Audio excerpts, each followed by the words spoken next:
যদি মনে করেন ক্ষমতা টিকিয়ে রাখার লোভে ভারতের দাবিদারি করবেন, তাহলে যেভাবে বাংলাদেশের মানুষ আওয়ামী লীগকে দেশ থেকে তাড়িয়েছে, বিএনপিকেও তারা কুণ্ঠাবোধ করবে না।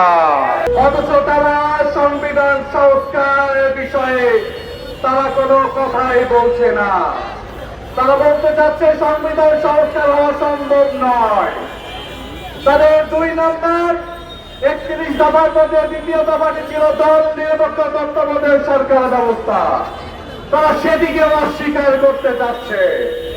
আমরা গণভোটের মাধ্যমে জনগণ যে ম্যান্ডেট দিয়েছে তার মধ্যে ছিল দুদক, পিএসসি, নির্মাণ সহ সাংবিধানিক এবং সংবিধিবদ্ধ যে পদগুলো রয়েছে সেগুলোতে একটি আলাদা কমিটির মাধ্যমে সেগুলো নিয়োগ হবে।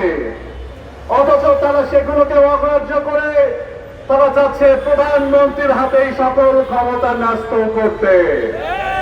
জুলাইয়ের আকাঙ্ক্ষা তো এটি বলে না। সারা বাংলাদেশের মানুষ এই বাংলাদেশকে মুক্ত করার পরে আমরা যে নতুন বাংলাদেশের স্বপ্ন দেখেছিলাম, সেই বাংলাদেশে আমরা আওয়ামী ফ্যাসিবাদের কোন দৃষ্টান্ত আমরা দেখতে চাই না। যে দলটি গুমের শিকার হয়েছিল, যে দলের প্রধান, সরকার প্রধান যিনি নির্যাতনের শিকার হয়েছিলেন, তারা কিভাবে গুম কমিশন, মানবাধিকার কমিশনকে বাতিল করতে চায়? এর মাধ্যমে সুস্পষ্ট যে তাদের হাতে বাংলাদেশের ক্ষমতা নেই। এই ক্ষমতা চলে গেছে বিদেশি তাবেদারদের হাতে।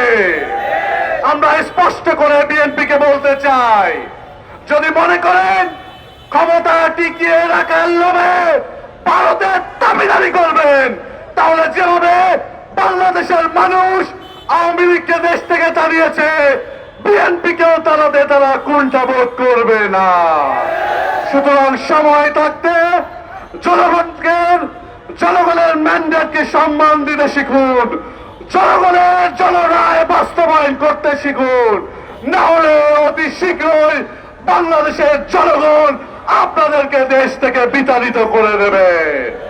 শহীদ পরিবারের নেতৃবৃন্দকে সাথে নিয়ে সারা দেশের সকল রাজনৈতিক দলগুলোকে সাথে নিয়ে আমরা জুলাইয়ের আকাঙ্ক্ষা গণভোট বাস্তবায়নে এদেশের মানুষকে সাথে নিয়ে এগিয়ে যাব ইনশাআল্লাহ।